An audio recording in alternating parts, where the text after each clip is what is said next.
আসসালামু আলাইকুম। বিসমিল্লাহির রহমানির রহিম।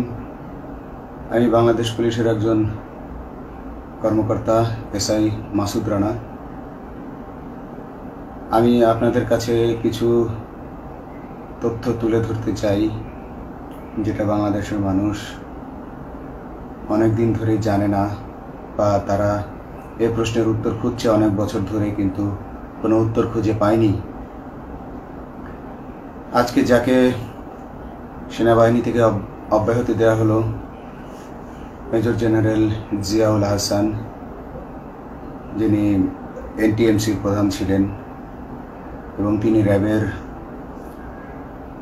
অতিরিক্ত পরিচালক ছিলেন। অতিরিক্ত পরিচালক অপারেশন। তিনি মেজর থাকতেই র্যাবে ছিলেন এবং বাংলাদেশে যত গুম খুন হয়েছে, বিএনপি সহ অন্যান্য যারা অ্যাক্টিভিস্ট, সেই গুম খুনের সাথে জড়িত এই জিয়াউল হাসান। অনেক নেতাদেরকেই র্যাবের কালো গাড়িতে করে সিভিলে ধরে আনা হতো,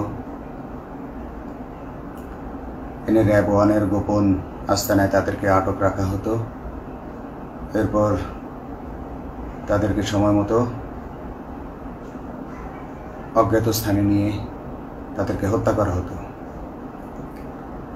এবং অজ্ঞাত স্থানেই তাদের লাশ হয়তো নদীতে ডুবিয়ে দেওয়া হতো, নয়তো তাদেরকে দাফন করা হতো, নয়তো অ্যাসিডের মাধ্যমে তাদের লাশকে গলিয়ে দেওয়া হতো। আমি 2014 অক্টোবর থেকে 2017 ডিসেম্বর পর্যন্ত র্যাব সদর দপ্তরে কর্মরত ছিলাম।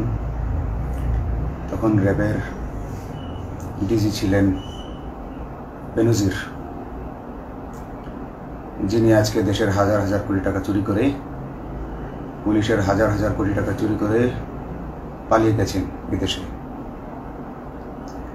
তো আমি দেখেছি অনেক মানুষকে কিভাবে অন্যায়ভাবে গ্রেফতার করে নিয়ে গুম করে রাখা হতো। আমি রিসেপশনে ডিউটি করতাম।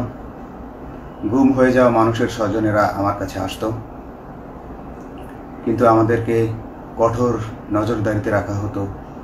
সিসি ক্যামেরার আওতায় ছিলাম, তাদের সাথে আমরা ওভাবে কথা বলতে পারতাম না। তাদেরকে কোনো তথ্য দেওয়া নিষেধ ছিল আমাদের জন্য। কিন্তু তাদের স্বজনরা আসলে এসে যখন এখানে কান্না করতো, আমি নিজেকে ধরে রাখতে পারিনি। আমি অনেকের স্বজনকেই তাদের স্বজনের, গুম হয়ে যাওয়া স্বজনের পরিণতির কথা জানিয়ে দিতাম। বিশেষ করে যাদেরকে মেরে ফেলা হতো, খুন করা হতো, তাদেরকে আমি খারাপ সংবাদটা দিতাম না। কিন্তু যাদেরকে বন্দি করে রাখা হতো, যেমন বিএনপি নেতা সালাউদ্দিন আহমেদকে যখন অ্যারেস্ট করে আনা হলো, তিনি অ্যারেস্ট করার সময় ধস্তাধস্তিতে মাথায় আঘাত পেয়েছিলেন। তাকে র্যাব ওয়ানের গোপন কক্ষে আটক করে রাখা হয়েছিল দীর্ঘদিন। এরপর তাকে এক সময় ভারতে পাচার করে দিয়ে আসা হয়। তাকে অজ্ঞাত কারণে হত্যা করা হয়নি। তার ফ্যামিলি এসেছিল, তার স্ত্রী হাসিনা আহমেদ, তার ভাই গিয়াসউদ্দিন আহমেদ। ওনারা আমার কাছে বেশ কয়েকবার এসেছেন। আমি কয়েকদিন ওনাদের এই উদ্বেগ, উৎকণ্ঠা, আমার সামনে বসে কান্নাকাটি দেখে আমি থাকতে পারিনি। আমি ওনাদেরকে কৌশলে আমার ফোন নাম্বার দিয়ে আমি ওনাদের সাথে দেখা করে ওনাদেরকে জানিয়ে দিই যে সালাউদ্দিন সাহেবকে হত্যা করা হয়নি, উনি জীবিত আছেন এবং ওনাকে হত্যা করার সিদ্ধান্ত নেওয়া হয়নি। এই সিদ্ধান্তগুলো জেনে নিতেন তিনি হচ্ছেন বর্তমানে মেজর জেনারেল জিয়াউল হাসান, যাকে আজকে অব্যাহতি দেওয়া হয়েছে। শুধু অব্যাহতি যদি দেয়া হয়, তাকে যদি বিচারের মুখোমুখি করা না হয়, তাহলে এই আন্দোলনের, এই স্বাধীনতার কোনো মূল্য থাকবে না। আমি আজকে আর কাউকে ভয় পাই না। আমি আজকে বিশ্বাস করি যে আজকে আমাকে এই সত্য বলার জন্য কেউ গুম করে দিতে পারবে না, এই সত্য বলার জন্য কেউ আমাকে অ্যারেস্ট করবে না। সেই কারণে আমি বুকে সাহস নিয়ে আজকে কথাগুলো বলছি। আপনারা যারা বিএনপি নেতা ইলিয়াস আলীর অপেক্ষায় আছেন, তাদের জন্য দুঃখজনক সংবাদ। তাকে অনেক আগেই হত্যা করা হয়েছে। তাকে পতেঙ্গা সমুদ্র সৈকত দিয়ে কড়া পাহারায় সাগরের মাঝখানে নিয়ে স্পিড বোটের মাধ্যমে মুখে পলিথিন পেঁচিয়ে হত্যা করে, তার পেট ছুরি দিয়ে ছিদ্র করে, তাকে পাথর দিয়ে বেঁধে সাগরে ডুবিয়ে দেওয়া হয়েছে। শুধু ইলিয়াস আলী নয়, অনেক নেতার সন্ধান যারা আজও পাননি। কিছু মানুষ তো ঘর থেকে উদ্ধার হয়েছে, কিন্তু যাদেরকে আপনারা পাননি তাদের সবার এই করুণ পরিণতি হয়েছে। আমি যদিও তারা এই কাজগুলো অতি গোপনে করত এবং র্যাবের অন্যান্য শাখার কর্মরত কর্মকর্তা কর্মচারীরা এটা জানতো না, কিন্তু আমি অত্যন্ত বিচক্ষণভাবে আমি এই খবরগুলো নিতাম, কারণ আমি জানতাম এগুলো একদিন আমি প্রকাশ করতে পারবো। এবং এই দিনটার অপেক্ষায় ছিলাম আজকে এত বছর, মানুষের কাছে সত্য প্রকাশের। বাংলাদেশের মানুষ জানুক যে কারা খুনি, কারা এত মানুষকে গুম খুন করেছে, এই দেশ থেকে এই দেশে ত্রাসের রাজত্ব কায়েম করেছে। তারা মাদকের ক্রস ফায়ারের নামে যে হত্যা ট্র্যাডিশন চালু করেছিল, এই ট্র্যাডিশনের উদ্দেশ্য ছিল বিরোধী দলের লোকজনকে হত্যা করা। কারণ পুলিশ এবং সেনাবাহিনীর অনেকেই মানুষ হত্যা করতে ভয় পেত, তারা এটাতে অভ্যস্ত ছিল না। অনেকেই অনেক সাহসী, কিন্তু একটা মানুষকে হত্যা করার পর তারা আর ঘুমাতে পারতো না, তাই তারা এসব কাজ করতো না। কিন্তু খুনি হাসিনা কিছু মানুষকে এভাবে হত্যা করতে করতে পুরস্কৃত করার মাধ্যমে হত্যা করতে অভ্যস্ত করে ফেলে। তারাই এই গ্রেফতারকৃত এই গুমকৃত মানুষদেরকে গুলি করে হত্যা করত। এবং তারা এতটাই নিষ্ঠুর যে তারা এক একজন কয়েক শত করে হত্যা করেছে। এবং এই মানুষগুলোর সংখ্যা বেশি নয়, কারণ সবাই লাশ দেখতে পারে না। একটা মানুষকে খুন করার পর লাশের যে ছটফটানি এবং মাথায় গুলি করার পর মাথার যে বিকৃত অবস্থা, এই জিনিসগুলো আমাদের অনেকেই আমরা সহ্য করতে পারি না। তাই আমাদের মধ্য থেকে কিছু হায়নাকে বেছে নিয়ে তারা একটা টিম গঠন করে। তাদেরকে র্যাব সদর দপ্তরে বেনজির আহমেদ প্রতি মাসে পুরস্কার দিতে ডাকতেন এবং প্রত্যেকটা র্যাবের বিভিন্ন শাখায় এরকম দু একজন রাক্ষস ছিল যারা মানুষকে শ্যুট করত, গুলি করত, হত্যা করত এবং গুম করত। তারা এখনো আছে। তাদেরকে আমি নতুন সরকারের কাছে দাবি জানাবো, তাদেরকে বের করতে হবে, তাদেরকে বিচারের আওতায় আনতে হবে। না হলে এত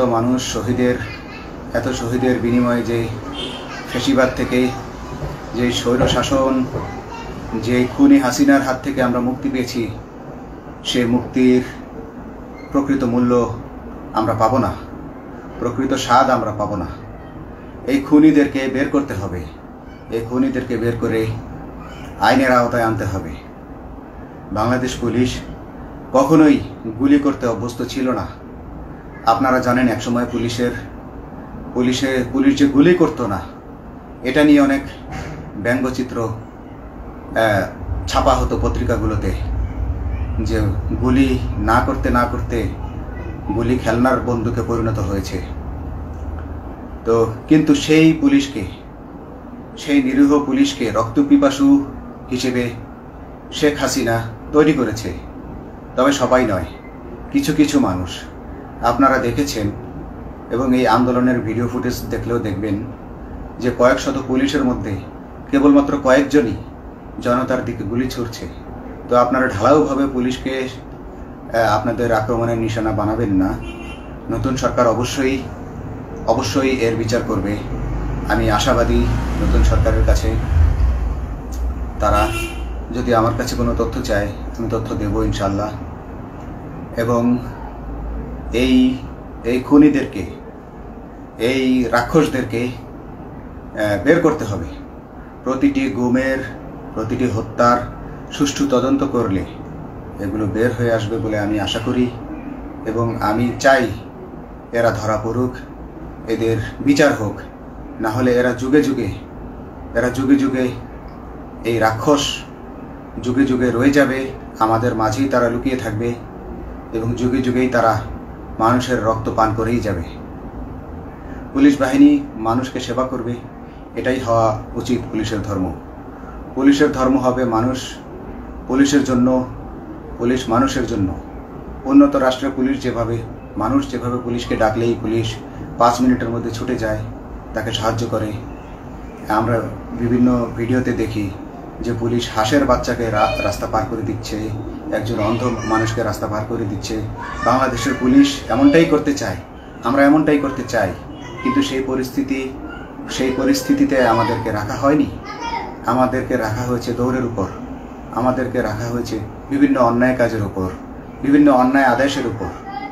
কেউ যারা মেনেছে তারা ভালো ভালো জায়গায় পোস্টিং নিয়ে থেকেছে, যারা মানেনি তাদেরকে খারাপ খারাপ জায়গায় পোস্টিং দেওয়া হয়েছে, কারো চাকরি হয়ে হারিয়েছে, কাউকে সাসপেন্ড করে রাখা হয়েছে। আমি নিজেও একজন এমন বৈষম্যের শিকার, অন্যায় মিথ্যা মামলার শিকার হয়ে আমি নিজেও বর্তমানে সাসপেনশন অবস্থায় আছি এবং এই সাসপেনশন অবস্থায় থেকে আমি আল্লাহর কাছে শুকরিয়া জানাই, কারণ এই সাসপেনশন থাকার কারণে আমি ছাত্র জনতার আন্দোলনের সাথে সংযুক্ত হতে পেরেছি। আমি সবসময় আল্লাহর কাছে দোয়া করেছি যে আল্লাহ, তুমি আমাকে মুজাহিদ হিসেবে কবুল করো, আমাকে জিহাদ করার তৌফিক দান করো এবং আমাকে শহীদী মৃত্যু দান করো। এবং আল্লাহ আমার দোয়া কবুল করেছেন। আমি ছাত্র জনতার সাথে এই জিহাদে অংশগ্রহণ করেছি, ছাত্র জনতা সফল হয়েছে। আমি গর্বিত আমি এই আন্দোলনে একজন পুলিশ অফিসার হয়েও আমি অংশগ্রহণ করতে পেরেছি। তো যাই হোক, আমি চাইব যে বাংলাদেশ পুলিশের, র্যাবের যে সকল কর্মকর্তা অগণিত মানুষের গুম খুনের সাথে জড়িত ছিল তাদেরকে ধরা হোক, তাদেরকে আইনের আওতায় আনা হোক। আমাদের মতো অনেক অফিসার আছি যারা এসব কুকর্মের সাক্ষী, আমরা সাক্ষ্য দেব। আমরা এখন আর ভয় পাই না। আমরা আসলে যে ভয় পেয়েছি তা নয়, আমাদের বাহিনীতে টিকে থাকাটা জরুরি ছিল।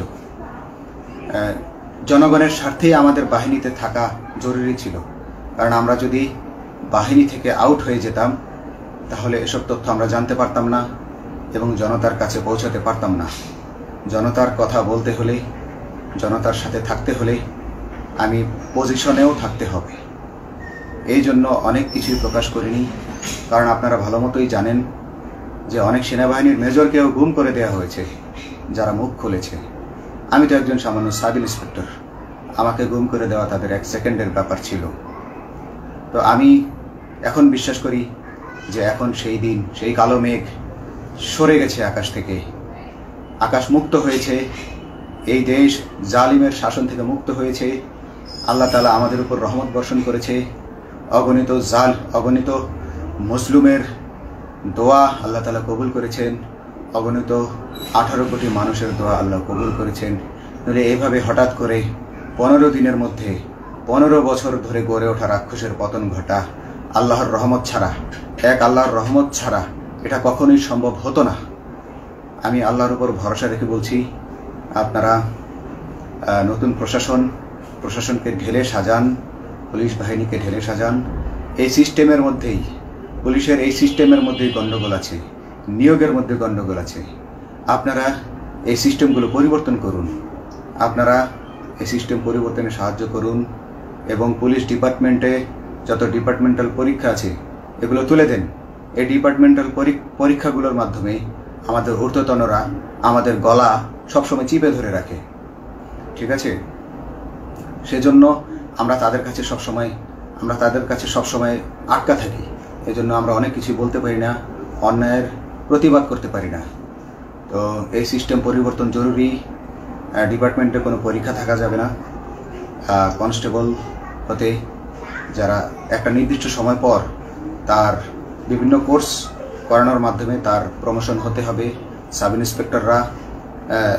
ইন্সপেক্টরে ভর্তি হয়ে 5 বছর পর ইন্সপেক্টর হিসেবে পদোন্নতি পাবে, তার 5 বছর পর সহকারী পুলিশ সুপার হিসেবে পদোন্নতি পাবে। এভাবে আইন পরিবর্তন করতে হবে। তাদেরকে দক্ষ করে গড়ে তোলার জন্য বিশেষ কোর্সের আয়োজন করতে হবে এবং সৎভাবে বাঁচার জন্য সঠিক বেতন কাঠামো এবং ভালো কাজের জন্য পুরস্কার এর ব্যবস্থা করতে হবে।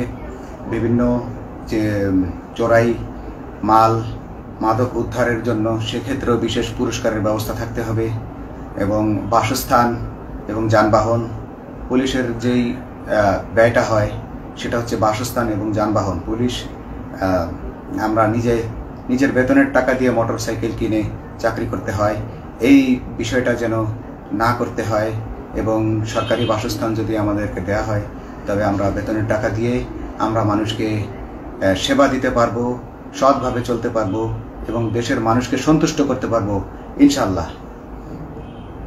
তো আমি আপনাদেরকে প্রথমে যেই তথ্যগুলো দিয়েছি গুম খুনের বিষয়ে, আপনারা এই তথ্যগুলো অনুসন্ধান করুন, অনুসন্ধানে টিম গঠন করুন। প্রত্যেকটা গুম খুনের বিচার হতে হবে এই দেশে। যারা আটক ছিলেন অনেকেই হয়তো এখন আয়নাঘর থেকে মুক্তি পেয়েছেন, কিন্তু যারা দুর্ভাগ্যের শিকার হয়ে মৃত্যুবরণ করেছেন তাদের আত্মীয় স্বজনরা, তাদের প্রতি আমার সমবেদনা রইল।